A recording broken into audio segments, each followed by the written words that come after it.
Welcome back to the channel, guys, and today we will be talking about a couple of things that I kind of feel like would be really important for like just outright the future of War of the Visions. And I did make a video kind of like similar to this, I think like maybe like a year ago or something like that, but I think in that video I made like maybe just like comparisons to other games. So this time around we'll try to just honestly stick with just what's in the game and see what we can kind of work with. But support the channel, support the video, and without further ado, so starting out with the first topic, I kind of did want to cover just the issue with awakening cards and units. I honestly have never really played a game before where you would get a unit that, you know, maybe their bingo board is up or something like that, and it's honestly more of a hindrance than it is like a good thing.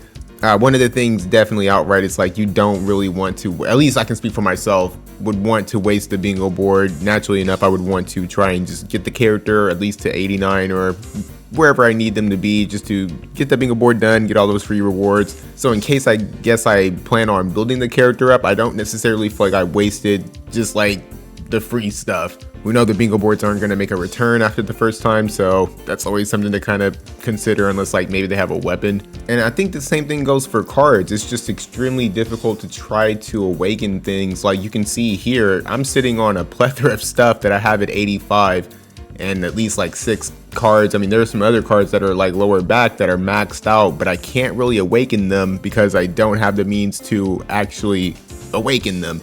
I just personally feel like they don't give out enough orbs of envisionment. I don't feel like they give out enough rainbow spheres. And I feel like it's necessary to say this, but before anybody would try to defend the game as far as like, oh, you know, they need to make money, we're just talking about awakening stuff. We're not talking about summoning. We're not talking about, you know, lowering the pity or anything. This is purely just to use the card or to make the card usable or a character usable. The summoning process is pretty much already over, and you know, as far as like, you know, building up the units, you can kind of get shards a little bit easier. But as far as just the awakening process is what I find really annoying and definitely something I feel like the game kind of needs to look at. Before going too far into the video, I do kind of find it important to say that if you agree with anything that I've said or anything that I will say, support the video, man. Leave a comment saying something, like the video. It just makes it more likely that War of the Visions will see the video itself and at least like maybe attempt to fix some of these things. I feel like I've always stated that a lot of like app games have the mentality of if it isn't broke, don't fix it. And I mean, like at the end of the day, if everybody's content with the state of the game, and maybe it's just me, hey man, things can totally stay the same for 4 or 5 years or however long the game will, you know, be able to stay alive. But I do feel that as far as like new players and trying to grow the community, these are changes that are just gonna kind of be necessary, because I've seen a lot of people complain about how hard it is to build characters up, how difficult it is to awaken cards. And I absolutely do have to agree, even somebody who's been playing the game for 3 years. Now, as for our next topic, I do want to definitely talk about, once again, either add or altering game modes. I just think that this is going to be really important. As far as adding a game mode, it would have to be something that is permanent, something that is refarmable. Because, I mean, Legendary Reliquaries is really good, but it's a one and done thing. And having recently beaten the Blood Sword and the Genji Glove, like something that I definitely wanted to kind of look at on the harder difficulty are the rewards. The rewards are extremely bad.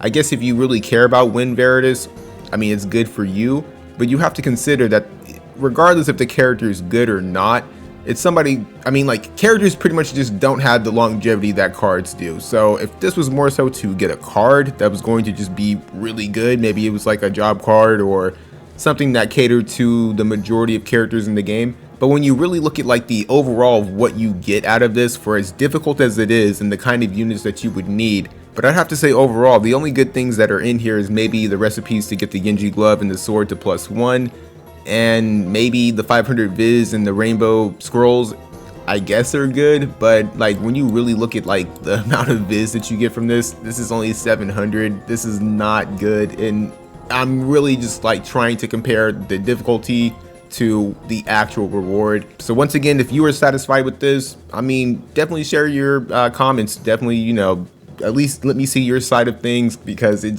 didn't really feel worth it to me. And like even after I beat it, it wasn't necessarily gratifying. It was just like, okay, that's like one less thing I have to worry about. I feel like I've made mentioning of them possibly adding a tower, a permanent tower that is resettable, has like a certain amount of stages. It can be kind of similar to the porcelain tower, but something that we can like clear every week and just be a good source of rewards, even if it's just tokens and it's a random prize or something mixed like with good stuff and bad stuff. However they would really want to do that, but I really do feel like they need to add or alter some of the game modes. As far as altering, adding rewards to them, different rewards, whether it's the limited guild battle, class match, just it needs a reward buff, or just in general something new to kind of supplement the lack of rewards. Be something that kind of makes it easier to awaken cards and units. They could add orbs of envisionment, they can add rainbow spheres, and just kind of just take the edge off. As far as Blossoms of Paradise as well, I feel like these are the three worst things to try and get your hands on in this game. Something else I think could be huge for the game is adding more multi-bosses. I don't know if they were like world bosses or whatever. I think that these things are probably the funnest that multi has ever like even been close to being. It's very fun to communicate with people, try and, you know, get an overall goal just accomplished, and everybody be on the same page, whether it's, you know, trying to work on a build, somebody trying to do like healing while the others are DPSs, maybe somebody's tanking, just different schemes and stuff like that. I really think is just fun to do with other people. But outright, they would have to once again make the rewards better, because the past two that we've gotten so far, the Moraga Snake and the Realm Scourge, it's just been terrible. The rewards have just been horrible, and the whole like random reward thing, however that worked, shout out to everybody who you know, was lucky enough to even get the 1000 viz. I think that's pretty cool, like for y'all. But for the majority of the people who play the game, I don't know, it's just not a good feeling, like, to be completely honest, knowing that you possibly missed out on just being one of the lucky 333 people. But nonetheless, I would definitely try to add more world bosses. I think that they're pretty fun. It doesn't even have to be anything crazy. Maybe, you know, you could just make it based around espers, and if not that, maybe super bosses like Sephiroth or King Mont, just like juice them up and have like them just kind of weak to something and pretty much let the community figure it out. Okay, only two more subjects, and for the fourth one, I definitely wanted to make mention of, like, since they pretty much changed how trust stones work in the game, I would love to see them add something along the lines of materia. I don't know like how they would necessarily implement it, if it was like kind of like in my case, because I really honestly, the only thing that about trust stones that ever bothered me was the whole re-rolling process and trying to get a max re-roll for something, and you can't like raise the rates or just like have one specifically that you're rolling for to kind of like dumb down the process. So I would honestly just like, maybe they add a game mode, or I wouldn't do anything around summoning or anything like that, because it's already kind of like rough enough, but pretty much make it to where it's just either good, mediocre, or bad. Like, I would just prefer that the stats just are whatever. Maybe it's like a specific color from red, yellow, and green, who knows, you pick your poison or whatever, but just let it be like that. And if we're able to farm them, make it to where if I'm going for magic, or I'm going for attack, or I'm going for crit, or this or that, kind of how they have it set up for trust stones. I like that setup where you can go for either, you know, one of the attack oriented ones or the defensive oriented ones, and it would allow you to either equip them to maybe TMRs or possibly weapons and equipment. But I don't know, like, I feel like materia is so iconic that it's kind of a shame that it's not in the game. I don't know, that one's not like as important. That's probably like the least important one, but I think it'd be cool to see. And last but not least, man, we have to talk about the live streams. In all honesty, I've never been a fan of how Wotive does their live streams. I would love to see maybe some matches with these new characters, maybe like different builds. And if they don't want to go that far, just show us the full kit. Like, whenever they were showcasing Oberon, I feel like that was just really tough to watch. It was, I don't know, like the majority of the stream was based around stuff I just really personally didn't care about as a player.